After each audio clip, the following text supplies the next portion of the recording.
Hi guys, it's Tracy here from East Valley EdTech, and today I'm going to show you how to organize your Google Drive.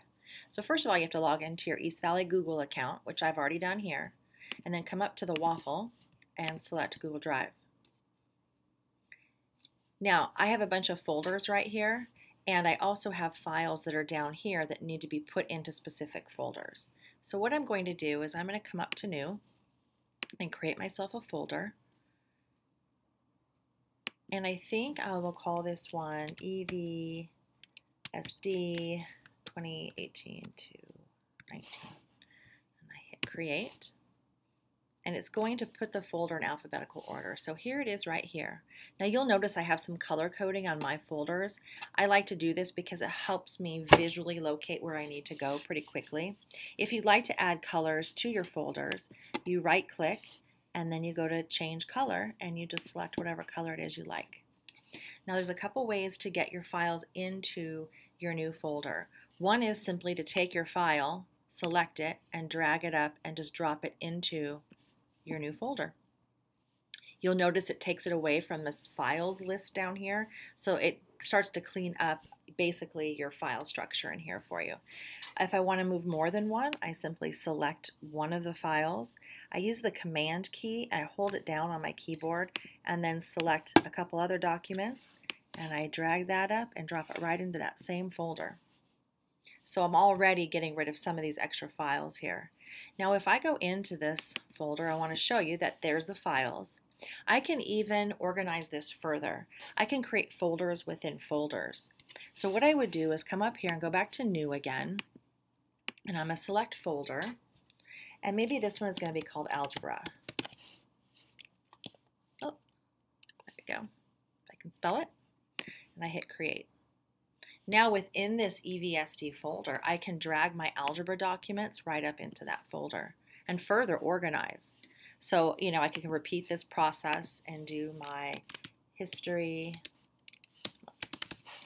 folder. I hit create, and then maybe this document comes up into the history. So you can see how I can start to organize all of my things. Now what I want to show you is that if I put something in a folder like this algebra folder and I say, oh no, that's not where it's supposed to go. It needs to go into the history folder. What I can do is I can actually move it from here by right clicking, and then I go to the move to option. Now right now it's in the algebra folder, but I don't want it there anymore. So I click this back arrow. And I actually wanted to put it into the history folder. So then I click on this forward arrow, and then I move it here. You'll see I already have that one document in my history folder. Well, now I'm going to move that one into there too. So now there's nothing in my algebra folder. I come back to my East Valley one, and I go into history, and then I can see that I have both those documents in there. So that's a way that you can start creating your folders, moving your files in, and then also creating those folders within folders to keep yourself more organized. The other thing I wanted to show you was when you're in your folder, so I'm in my East Valley folder here, I can also bring in documents from other locations on my computer. For instance, if I have something on my desktop, I simply come to the add and I go to File Upload. And here I'm on my desktop right now. So maybe this is something I wanted to have in there. I hit open. Now it's going to show up in this folder because I put it in this folder in my Google Drive. Let me show you that again. So I go to New, I go to File Upload, and these are desktops. I could also go to my Downloads folders and say, oh, I wanted this, and hold my Command key and grab that and open it. And now these things are going to be inside my Google Drive, inside the specific folder that I wanted it to.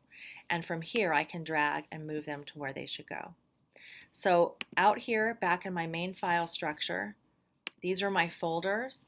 I go into my folder that I created, my East Valley, and I have my subfolders and the other documents to keep myself organized. So that's a really good way to start to get yourself organized in your work, and you also gives you access to all of your documents no matter where you are. If you have a device and you have internet, you can access your work.